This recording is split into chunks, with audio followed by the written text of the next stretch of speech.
Welcome, everyone. This is Glenda Dawson. Um, LD had a mission today, so he's not here with us today.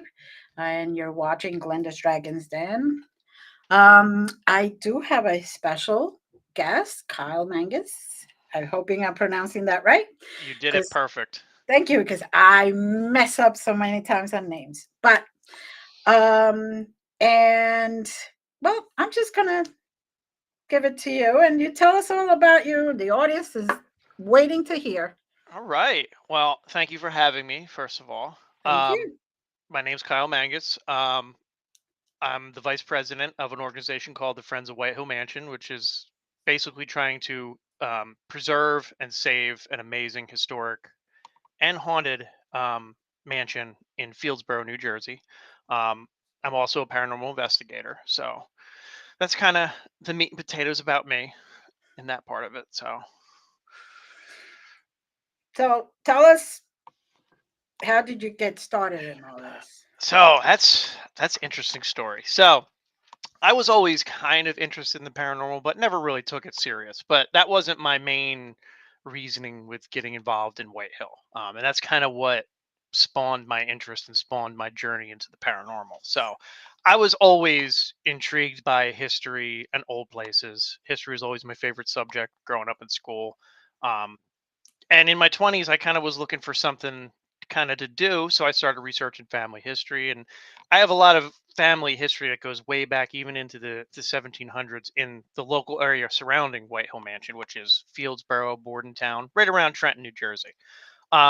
So I found this amazing place, White Hill Mansion, and I was like, I just want to go volunteer and help out save an amazing piece of history, because the history alone at White Hill is pretty incredible. So just reached out to him, went over there one day, started volunteering, and the next thing you know, I'm doing tours, all kinds of stuff. Just fell in love with the place, fell in love with the history, just wanted to do everything I can to help it. And then became a board member, and I've been there for about 5 years. And in the first couple of years, like, I knew the place was haunted, but again, that wasn't my main draw. I was like, cool, it's haunted, but I just want to save the history. And I kind of started to have my own experiences and kind of was like intrigued by it. And I'm very skeptical. I'm a mechanic by trade, so I'm always trying to figure out why things are doing the way they are, why things are making noise, all that. So I was very Mhm. skeptical, and there was a couple experiences that I'm like, I can't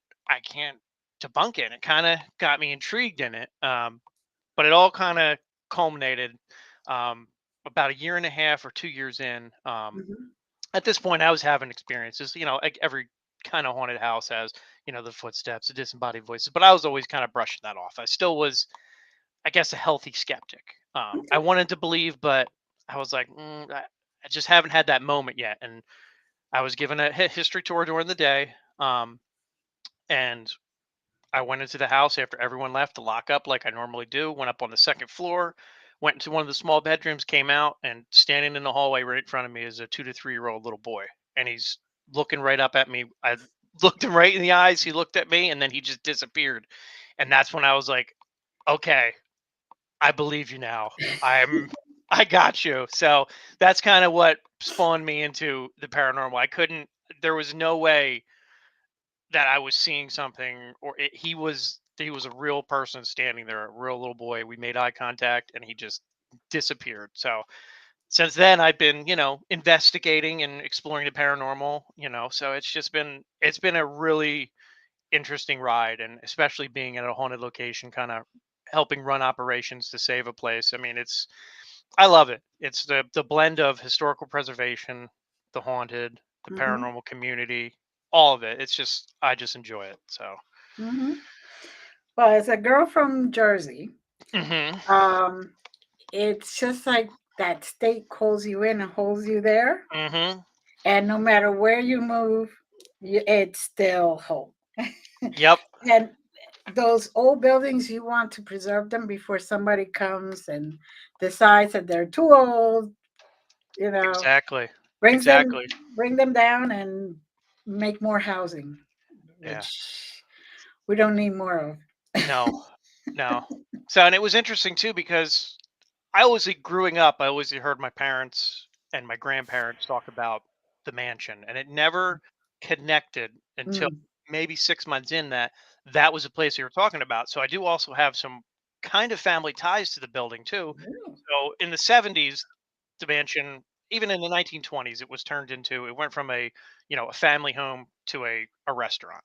Mhm. My grandparents knew some of the people who opened the restaurant and ran the restaurant in the 70s. So Mm. they go there and help out. My dad was a busboy there when he was a kid.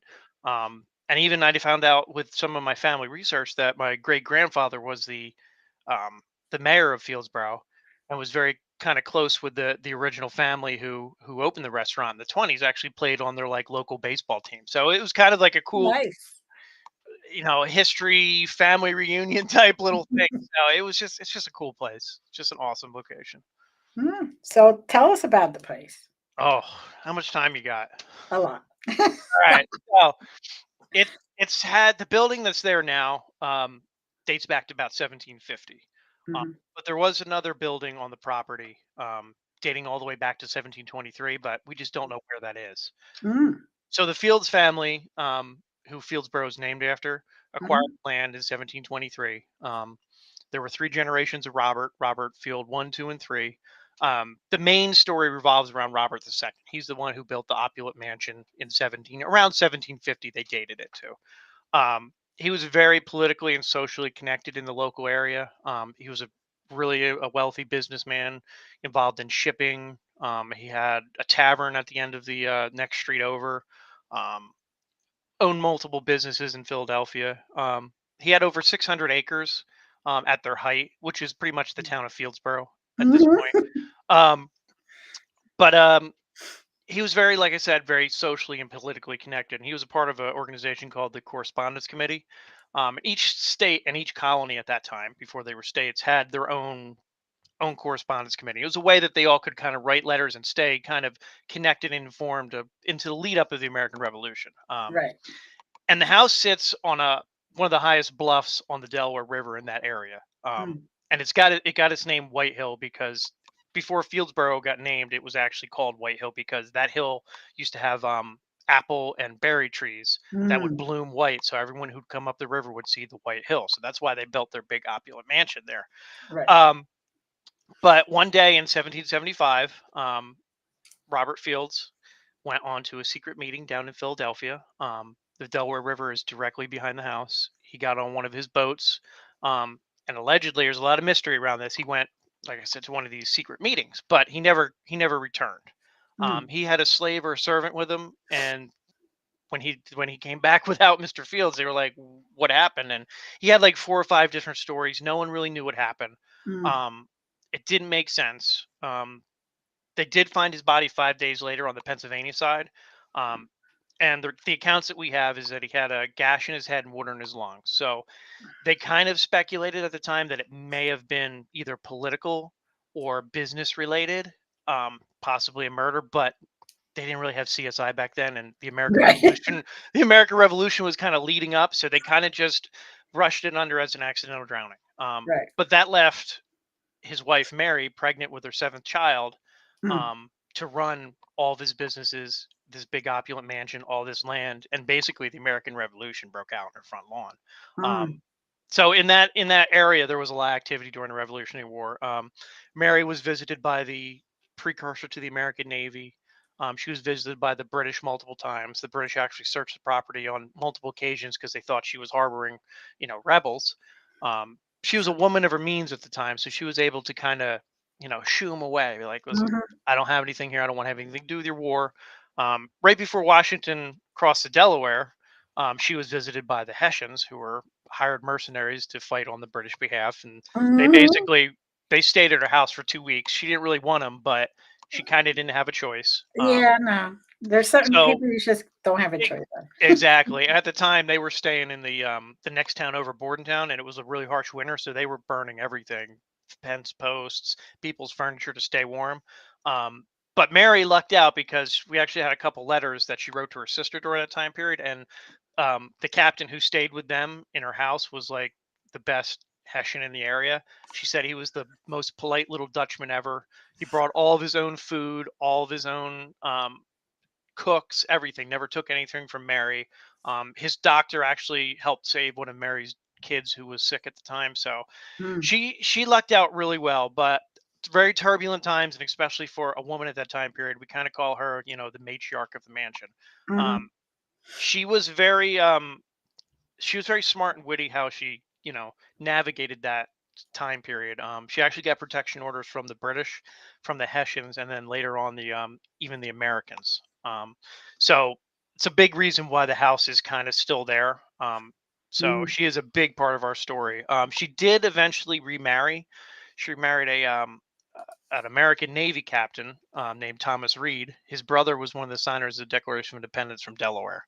Um, okay. he was a bigwig. He was one of three confirmed deaths that we know in the house. So Mm, um, that's just that time period in the Revolutionary War, and that's just what we know. I mean, there was probably so much more that we're even still researching to this day.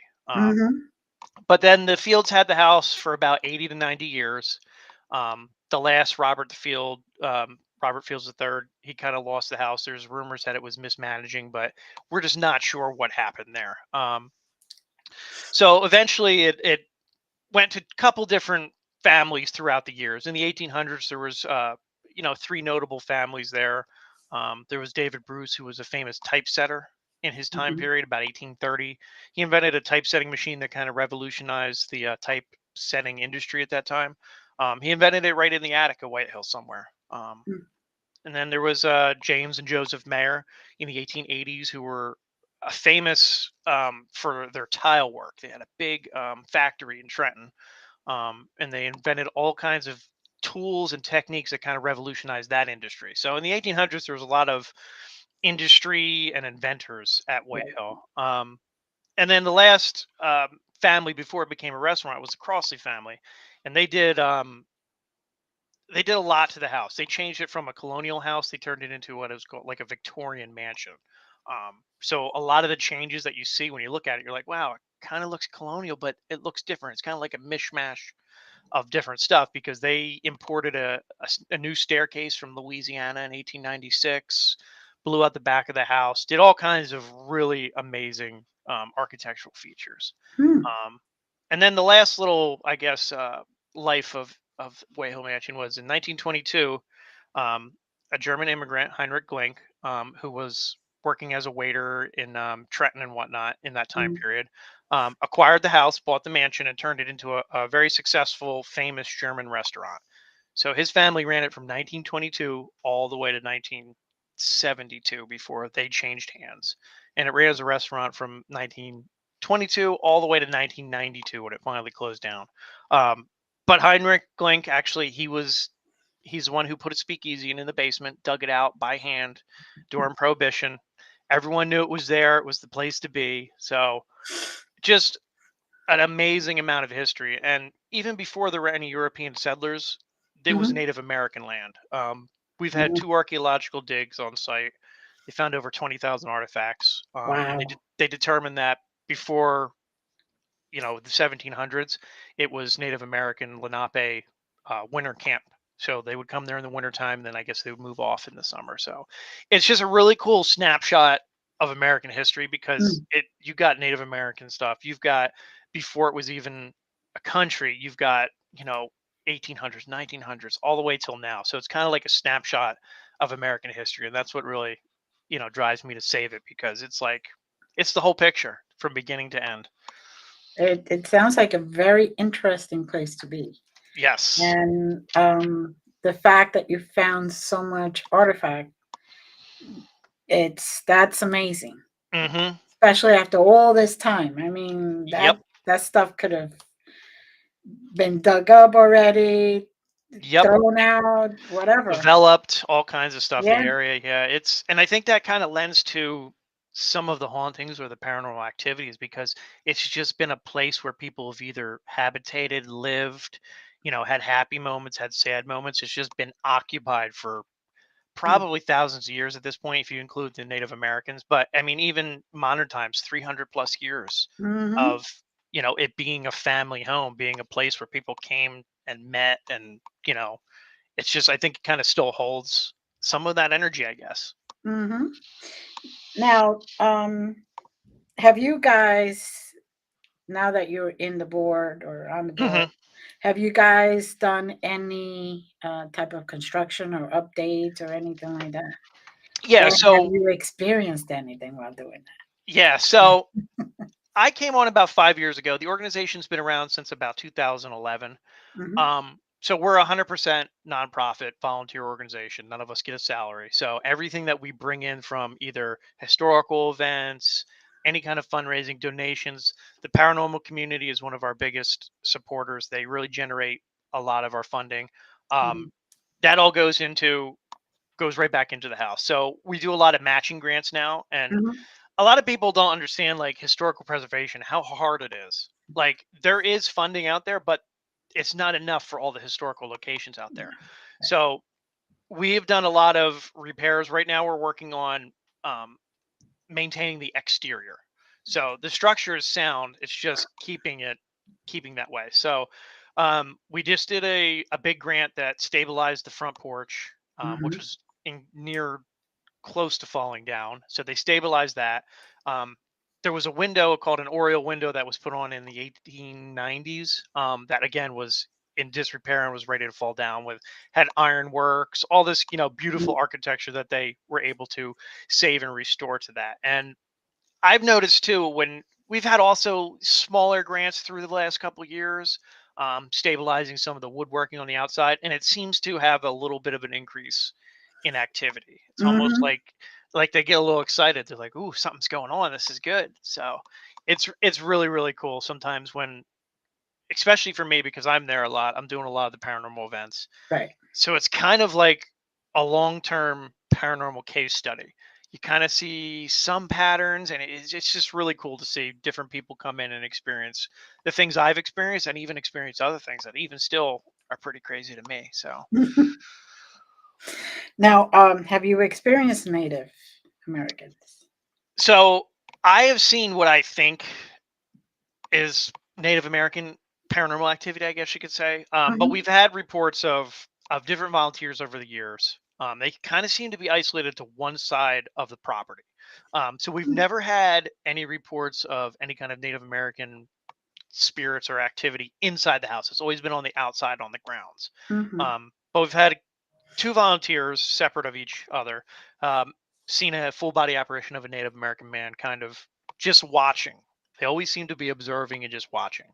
Um, Sounds like a guardian. yeah, and they pretty much described the same person, and they didn't really know each other. So it's there has also been reports of seeing um, a Native American on a horse on the Hmm. back of the property. My experience was I was actually outside during a paranormal investigation. The team was inside. I was outside. And our president, Dawn, had her back to the tree line. And I was just looking at her, and she was just talking to me. And then I saw this hand come out from the tree line, and it's all brush, and it's a big hill. So I know there's no actual human being back there, or I would hear them. And she's talking to me, and I just see this hand just goes like this and slips back into the trees. No noise, no movement, but it was a real Right. hand. It wasn't see through. It wasn't ghostly. And my eyes were like this big. And she's like, "You're not listening to me, are you?" And I'm like, "No, Nope. I'm not. I'm trying to process what's happening behind you." Um, but that kind of seems to be the vibe that we get on the outside of the house. It's almost Mm. like you feel like you're being watched or observed. Hmm. Never malicious or threatening anyway. Just a presence. Like Right. when I lock up the house sometimes at night and I'm walking across the parking lot, you just have that feeling like, okay, I'm being watched, I'm being Hmm. observed. Hmm. So that's the Native American aspect of it. Um, I've never had anyone report any EVPs or have any photos or anything, but I saw them. I know they're there, and Hmm. I think they're just very watchful and I guess protective of their land. That's the Hmm. only assumption I can make. So Well, it was theirs, yes. so, and they were considered to be married kind of to the land because Hmm. the land provided everything Yes. and they were very grateful to the land. So, um, but yes, usually guardians, they just watch. Yes. If you're doing something to destroy the land or to destroy, then they step in and Hello, nope, you're not doing that.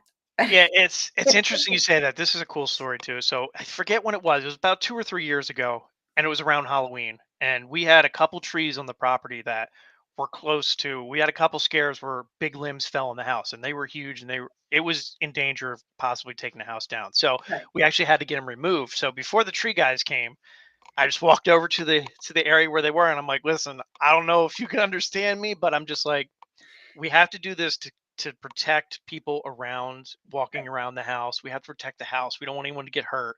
Right. Like, we're not doing it just to whatever. So Mhm. I don't even know exactly what I said, but that night we had a public investigation, and I was just kind of hanging out in the property, letting them do the thing, and they kept coming out to me and they're like, "We keep getting the craziest stuff on the Ovilus, the spirit boxes, and EVPs." And they're like, "It's all over the house. It's in the attic. It's in the basement." I'm like, "Well, what are you getting?" And like they keep repeating trees, limb, sacrifice, trees, limb, all kind of stuff like that. And I'm like, "Well, I guess it worked because we're having trees cut down."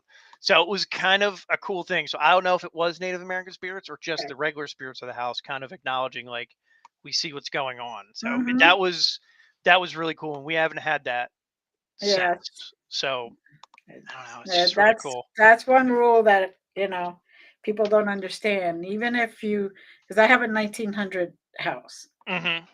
and it's huge and the whole thing. And when I walked in, it was terrible. The previous owners lost it and they just whatever.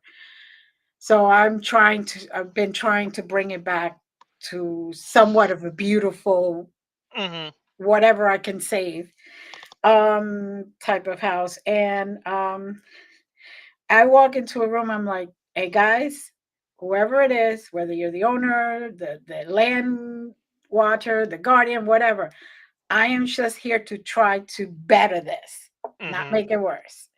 And I'm not trying to be disrespectful. And when I do that, all the contractors that I hire, anybody that comes in, no problem. But if I forget to do that, oh, I've had contractors walk out the house That's crazy. because like we're hearing things and things are falling and that's it. We're not walking. And I'm like, it's just the cats. They're like, no, the cats were not there. We put them away. And I'm like, well, okay, well, they probably didn't like you. So, but that's one of the things they all are very much into the respecting, Hmm. protecting nature, not destroying, honoring stuff. So that Exactly. so how big is this house? Oh, so it's roughly 6,000 square feet. So the original 1750 house, you can kind of Mhm. still see the outline of it, but they also have done renovations through the years. So Right. that's the other thing where when we go through the house and just the history part of it, even with the historians and historical architects that we work with, they're trying to figure out like what was put where because there's been so many people just putting their own little pieces on it. So they think the main body, the main brick house, is 1750, and they had a 1790 edition Mhm. put on. And it's just an incredible kind of walk through and all that kind of stuff. It's one of those places you walk through and you know you're not alone and you're kind of experiencing history Mhm. like live. Um, Mm. so it's just really, really cool. Now you have private and public events.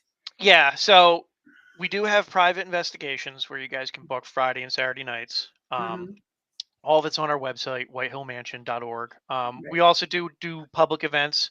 We have a whole bunch of different local teams and some event companies that come in and host events for us. So, Right. Right. um, but to be honest with you, when I started this little adventure into the paranormal and historic preservation, I had no idea how big the paranormal community was in historical preservation. I mean, Mhm. without it being haunted, I don't know how we would generate enough funds to make a big enough impact to save and preserve it. I mean, it's Mhm. slow going now, but without the support of the paranormal community, people coming out investigating, it would be a monumental task just to raise funds. So I thank Definitely. everyone who comes out either for the history and especially the paranormal because I mean, you guys are helping preserve history through investigating and having fun. So Hmm. it's amazing. So I will have all your links in the bottom Hmm. of this. But do you have any events that are coming up? So I know we just did our 2024 calendar because 2023 is wrapping up. Right. And I believe that's all going to be on our website. Okay. I don't know off the top of my head. I know in May, we're Hmm. going to have another big Paracon at White Hill. We did one last year and we had Katrina and Heather Taddy Okay. come out. That was a really good fundraiser for us. In March, we try to do every year, I think the third week of March, we do a historical reenactment where we Mm. have a whole bunch of historical people come out. We have reenactors from the British, from the Hessians. We even got some 18th century pirates reenactors. They come out, they sing sea shanties. It's a really good time, and that is always super active. The next couple weeks after that, it's like Hmm. it's I could crazy. So, imagine. but I mean, we're open all year round. We try to do as much as we can because the house needs a lot of work. It's Right. 6,000 square feet of That's 1700s to early 2000s renovations, wiring. Like it's a big task. So right. Now, what have you found is the most intriguing me, about the most it? intriguing thing about White Hill overall is, for me, it's the human story. It's the history, trying to put myself in people's perspective back then. Um, Hmm. and it's cool because I've done a lot of historical research, and it's amazing the stuff you can find and kind of how important this little house was in this area, especially during the Revolutionary time period. Hmm. Um, but also, what the most intriguing is the hauntings there. I've been there 5 years. Our president Dawn has been there 11. We still don't really know who's haunting, why they're haunting. Like it seems like it's always whenever you just got it figured out. Where I'm like, wait a second, curveball comes, and it's like they always try to keep you on your toes. And to me, to me it feels like it's just one of those special places where we have a core group of spirits, I think, that hang around. Hmm. But then I think other spirits can just come through, and it's one of those places. I don't know if it's easier for them to come through, or it's because people are there all the time investigating. It's like kind of like attracts them.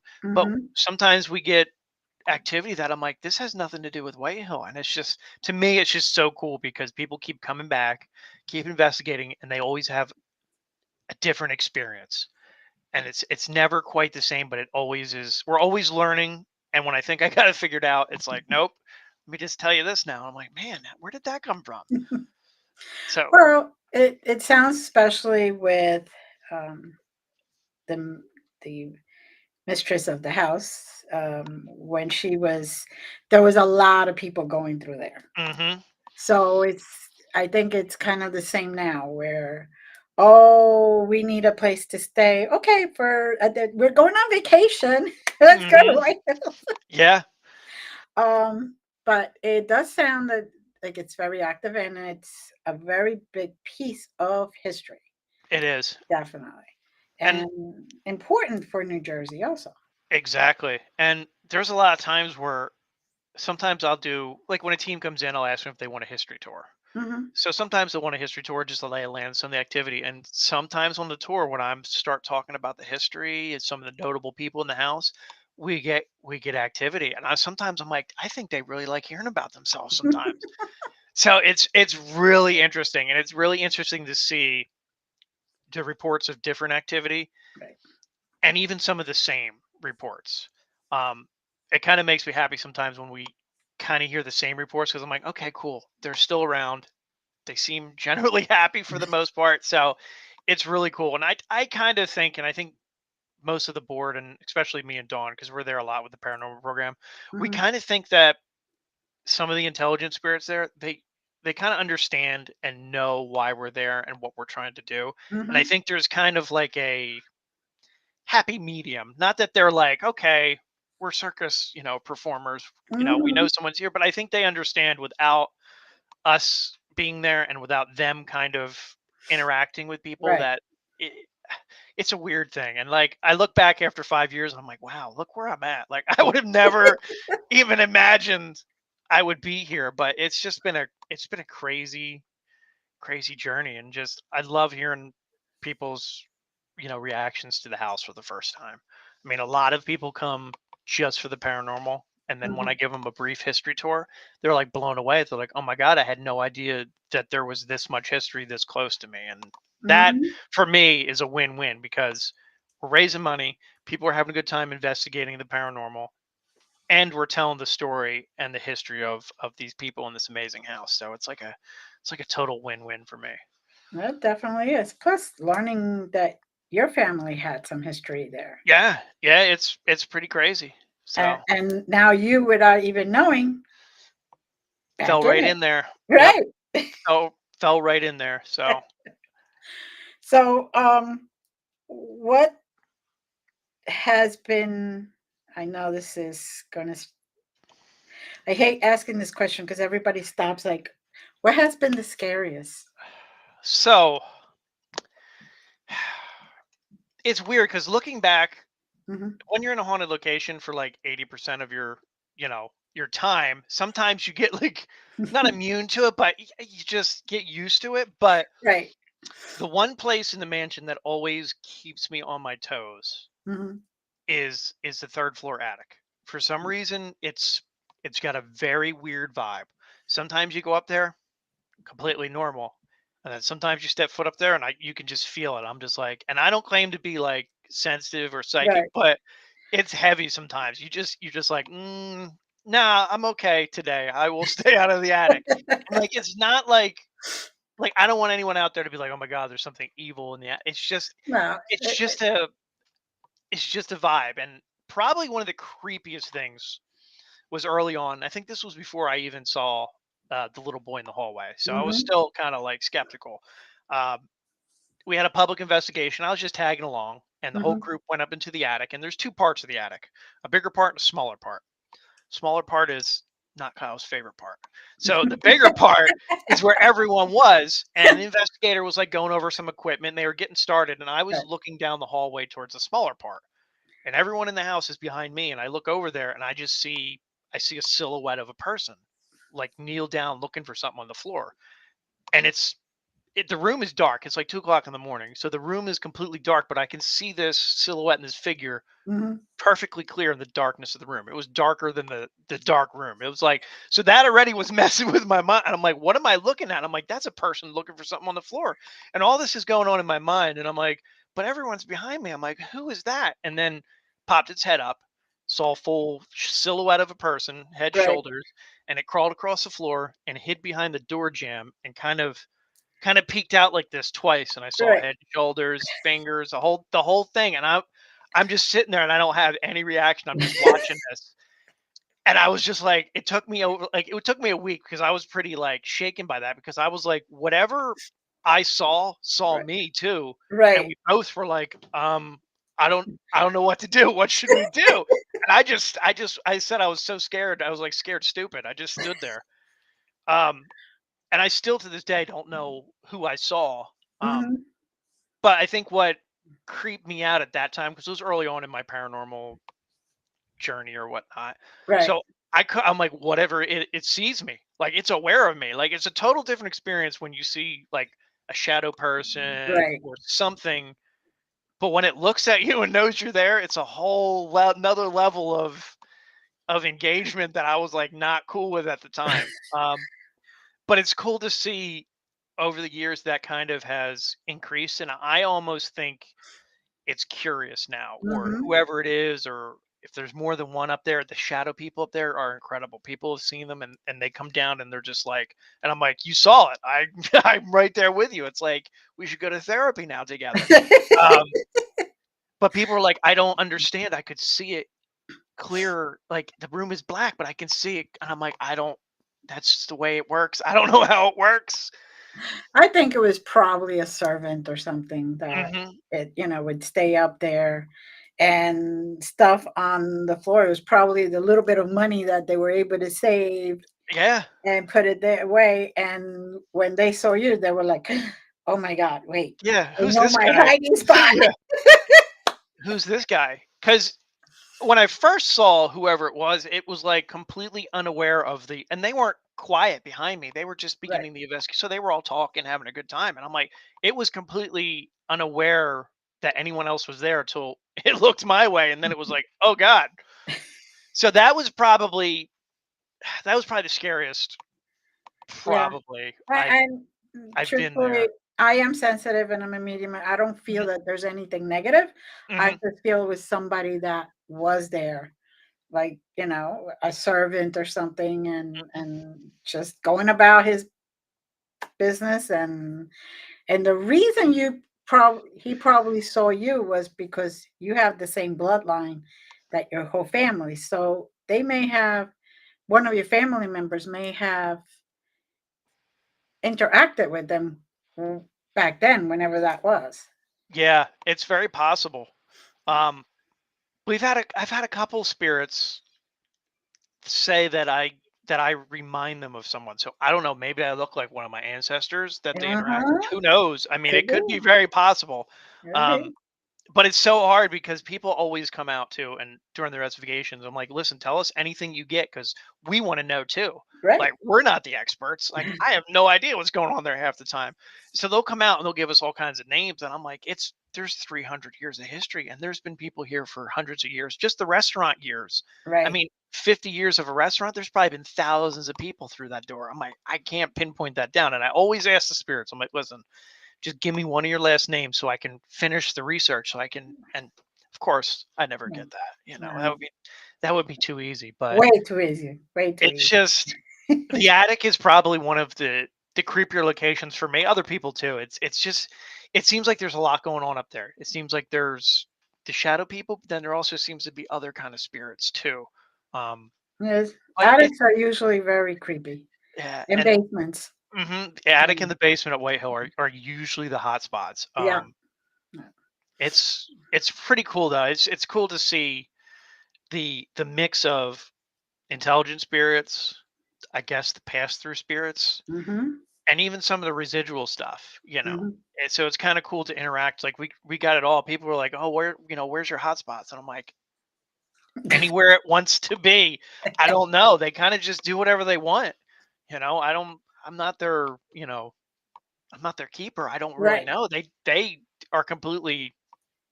They're coherent. They do what they want. Mm-hmm. So. So, um, what besides the child? Because I know there had to be something else. What else finally pushed you to the other side? Well, I mean, The seeing child the was little pretty big, yeah. the child was the culmination of, I guess, like a whole bunch of little activity. It was weird because when I first started there, and like again, I claim to not be sensitive or psychic media. I don't know. I always thought I always kept looking behind me down low because I always thought there was this little kid following me around. Like, and I had no preconceived notion of like a kid's spirit or any of that when I Right. started. I just would always be like down like that, especially when I'm locking the door. Like I thought I would see like movement down low. Mhm. So I always played it off. But then leading up to seeing the little kid, there was times where we would have a group of people in and we're just telling them the history and like give them the rules before they do their investigation. And behind me, I hear clear as day, like a little kid's disembodied voice. I to the Good. point where I turn around because I'm like, okay, I heard that. And other people are looking and they're like, okay, I heard. I'm like, okay, I'm not crazy. Not So I that think crazy. it was a lot of little interactions. Right. Um, Down in the basement, there seems to be a very active male spirit, Mhm. um, and he's super aware and super intelligent. It's pretty incredible. He's channeled through two mediums twice. And prior to this, I had no experience with mediums or channeling, so I was skeptical. And then after this experience, I was like, okay, that was real because when he came through, it was 100% aware of like what we were talking about previous. It was the most intelligent responses. He knew the one of the coolest things that he said when he came through is he said we had K2s out on the table and he's Mhm. like, these things are stupid, right? And I'm like, how do you he's like, yeah, the things that light up. So he completely like knew why people come there and try to get responses through Right. them. So it's just really cool. I think all those little things kind of added up, and when I saw a little boy, I was like, okay, that's it. I have to fully investigate this now for myself and figure out why was it me that was brought to White Hill? Did I just stumble upon this? Is this some kind of bigger plan? I don't know, but it's been a fun ride and I enjoy investigating. And White Hill, like I said, it never gets old. Probably don't investigate it as much as I should. Um, but when you're there a lot trying to do events and stuff, you don't have a It really lot of time, you no, know? no. And now, has that brought you in any interest to investigate other places or? Yeah.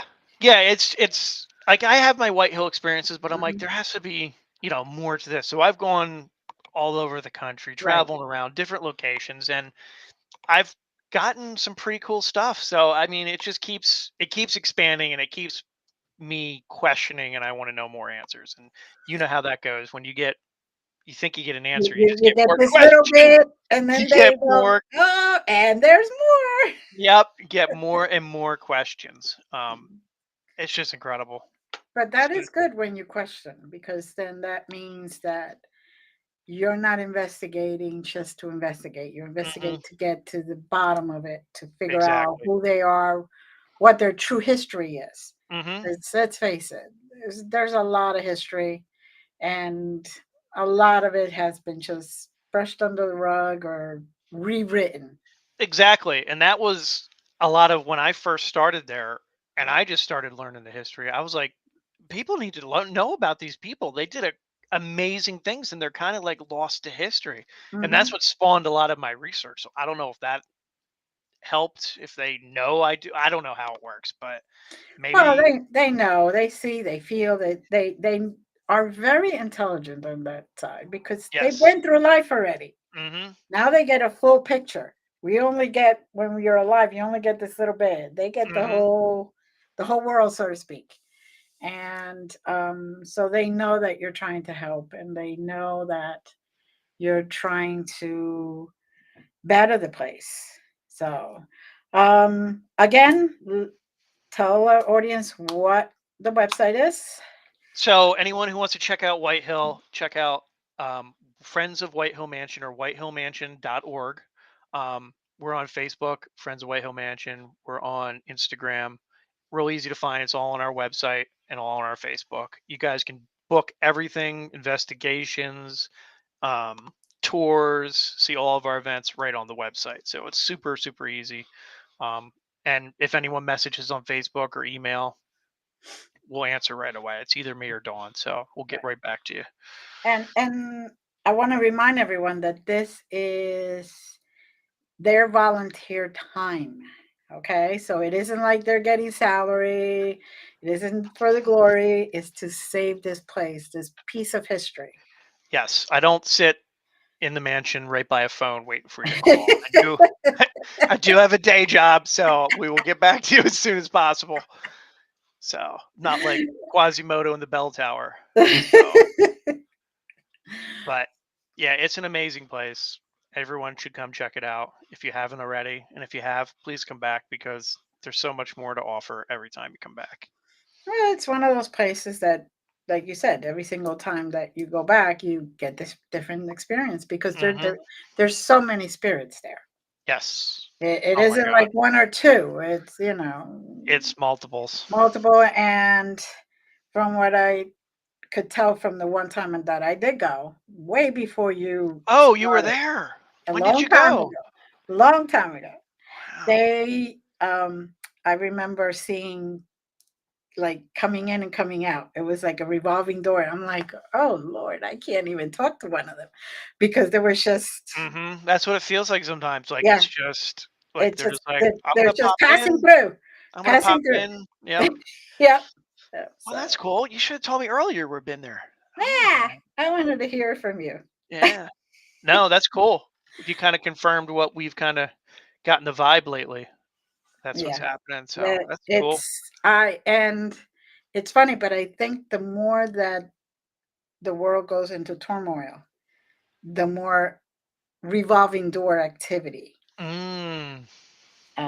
because they're feeling probably the same vibe as they did with the Revolutionary War and That makes a- sense. all that stuff. So um, you're probably going to get a lot more activity. Oh boy. Yeah, lucky for you. Yeah, lucky for me when I lock up by myself. I always talk to him as I go through the house. I'm like, listen, I don't care if you're around me, just don't do that abrupt scare. I hate the abrupt scare. Don't jump out from a corner. Like, Don't peek out like yeah, that. like you can follow me around, or if you want to talk to me, that's fine. Just don't sneak up on me. Not now. Oh, Oh, they're fun. they are.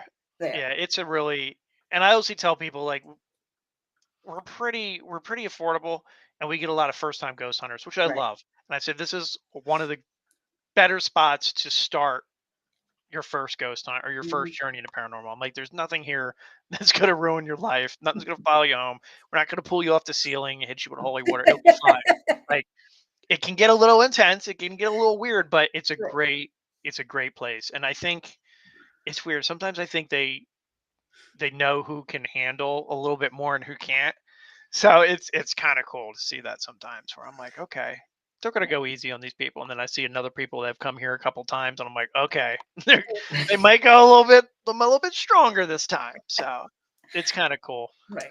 Well, I can tell you there's nothing, like people say evil or anything like that. And there's just human beings that lived here and Hmm.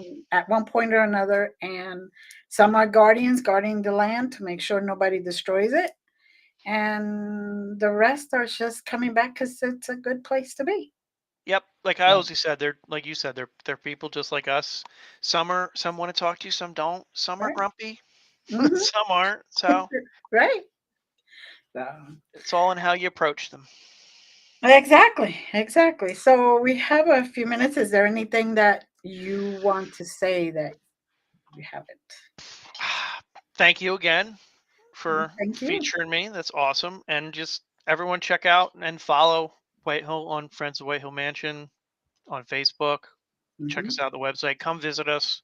And if you guys can, right on our website, you guys can donate. Every little bit helps. So anything you can muster, that would be greatly appreciated by the friends. So Exactly. And Christmas is coming and yes, holidays are coming. So you could always ask your friends and your family to donate in your name. exactly. See? A hundred So, percent right. Yes. all right. Well, thank you again. Thank you. It was great talking to you. You need to come back Absolutely. again and let us know if you've discovered any new mystery ghosts there. Oh, I will do. Now I have a mission. All right. There you go. All right. All right. Thank you. Just hold on for a second. Thank you, everyone. It's been great. Remember, go to the website, donate whatever you can. It helps. And they're trying to keep history alive, true history, not sometimes what we get in the books, but the real physical. So let's do it, guys. All right. Love yous all. Blessings. Bye.